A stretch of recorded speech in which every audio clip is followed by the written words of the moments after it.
Moving on to alcoholic liver disease. So, alcohol consumption is one of the major causes of liver disease. It is a spectrum of disorders directly related to excessive alcohol abuse. ALD consists of three major distinctive but overlapping lesions. They include steatosis, steatohepatitis, and cirrhosis. So, metabolism of ethanol. So, once you take ethanol in the liver cell, what happens is CYP2E1 enzymes are microsomal enzymes. They convert it to acetaldehyde. They also generate reactive oxygen species which damage your liver. At the same time, CYP2E1 enzymes act when blood alcohol intake is more. Next, ADH is the major mechanism alcohol dehydrogenase, so it converts it to acetaldehyde, and again catalase, it is a minor pathway in the peroxisomes, it also converts it to acetaldehyde. Acetaldehyde, it goes into the liver mitochondria and then it is converted to acetic acid. Okay, acetic acid is further utilized by the mitochondria. So that is regarding the formation of acetaldehyde. Now formation of acetic acid, it is utilized in the mitochondrial respiratory chain. Moving on to the etiology of alcoholic liver disease, risk factors. Obviously the most important risk factors are amount of alcohol intake and duration of alcohol intake. Next, females are more susceptible than men because estrogen increases the gut permeability to endotoxins and increased production of pro-inflammatory cytokines and chemokines, resulting in injury to the liver cells. Next, genetic factors, especially the polymorphisms and the detoxifying enzymes such as aldehyde dehydrogenase. And again, associated conditions, again, iron overload and chronic HCV, HBV infections can increase the severity of ALD. Okay, now moving on to the pathogenesis of alcoholic liver disease, it is quite lengthy. So first, ethanol is metabolized to acetaldehyde in the liver. We know this. So acetaldehyde plays an etiological role in alcoholic liver disease. So what happens is, first, oxidative stress. We discussed that CYP2E1 enzymes also generate reactive oxygen species which cause lipid peroxidation of the cell membranes leading to injury. Next, again, acetaldehyde, it can form chemical adducts with cellular proteins and it can form neoantigens, and autoimmune mechanism can cause disease, liver damage. Next, increased redox NAD plus ratio. So what happens is oxidation of ethanol in the cytoplasm of hepatocytes by ADH, it decreases the amount of NAD plus and it increases the NADH. So decreased NAD plus inhibits oxidation of the fatty acid and leads to accumulation of fat in the liver. This causes steatosis. So mitochondrial dysfunction. The acetaldehyde formed is converted to acetic acid in the mitochondria. And also what happens is basically this reaction also increases the reactive oxygen species. Normally glutathione is present in the cytoplasm. It goes into the mitochondria and neutralizes these reactive oxygen species, but in alcoholic liver disease, due to depletion of glutathione, there is mitochondrial dysfunction by ROS. Next, bacterial infections, especially lipopolysaccharide, it enters the portal circulation, stimulates TNF alpha and other cytokines which cause injury to the liver cells. Okay, and also impaired proteasomal functions. A normal function of the ubiquitin proteasome pathway is to remove the damaged proteins. So in alcoholic cirrhosis, the function of the proteasome is impaired, so there is accumulation of large amounts of ubiquitin in the hepatocytes in the form of Mallory bodies. So impaired proteasome function also causes death of the hepatocytes and releases cytokines such as interleukin 8 and 18. Okay. Next, there is direct toxicity by forming protein addicts. So chemical addicts, it can cause autoimmune mechanism. Acetaldehyde can also form protein addicts with reactive residues on proteins, and it can form toxic molecules which can directly damage the hepatocytes.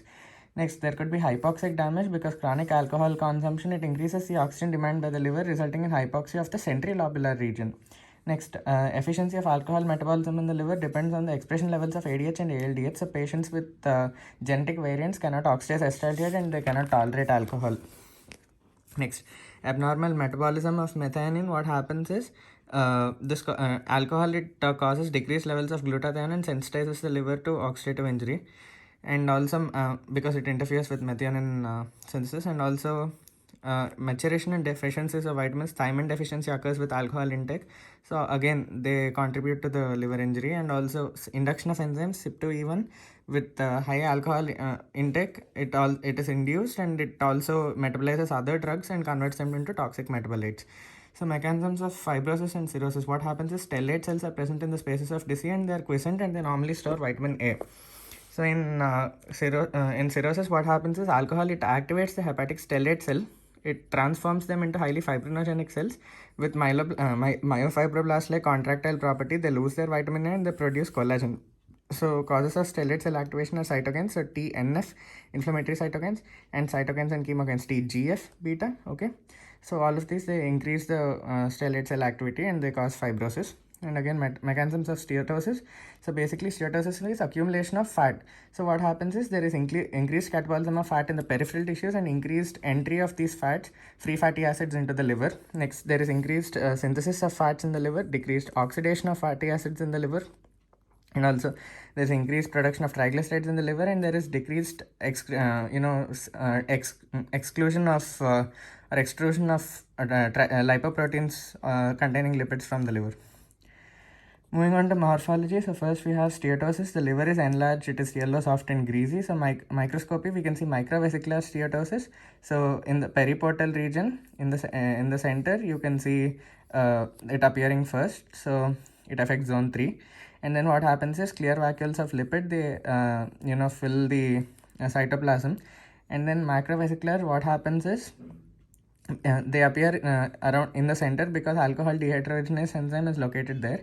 And then macrovesicular steatosis, what happens is this clear cytoplasm, these vacuoles, they coalesce, then they displace the hepatocyte nucleus to the periphery. Okay, it is also completely reversible. Next, absence of inflammation or fibrosis, what happens is in steatosis you don't see any inflammation or fibrosis. Okay, there is only a perivenular fibrosis if present. Next, alcoholic hepatitis. So it is a precursor to the development of cirrhosis. So the liver is enlarged, yellow and firm due to fibrosis. And also first you see ballooning degeneration of the hepatitis, there is injury. So ballooning degeneration of the hepatocyte, there are swollen liver cells due to accumulation of fat, water and proteins.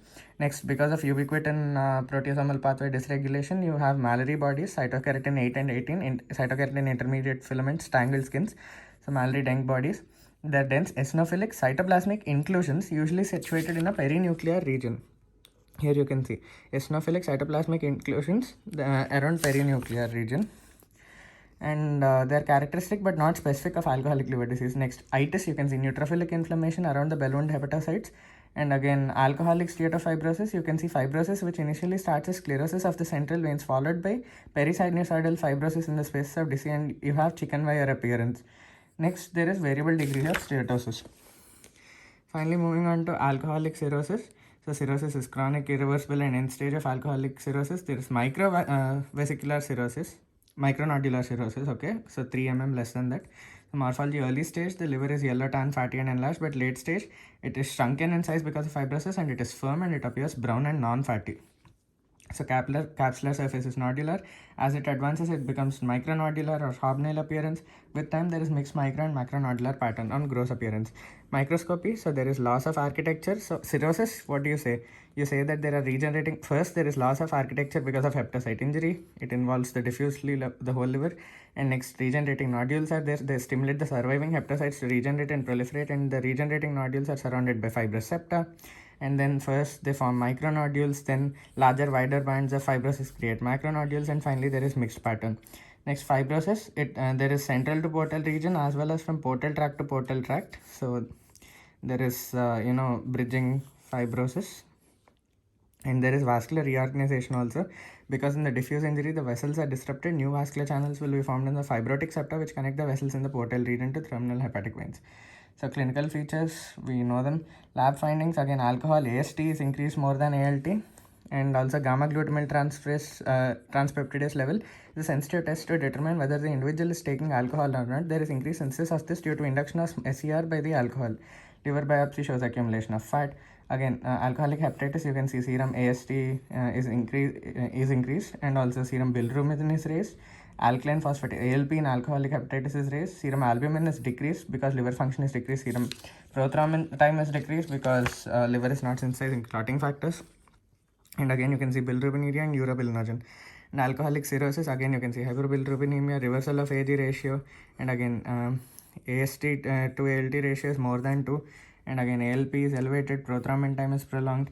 And also peripheral blood picture, you can see anemia and acanthocytosis, pearl-like projections on RBC, leukopenia and thrombocytopenia, all aneas, so pancytopenia due to suppression of bone marrow by alcohol and due to hypersplenism, and also due to blood ammonia estimation.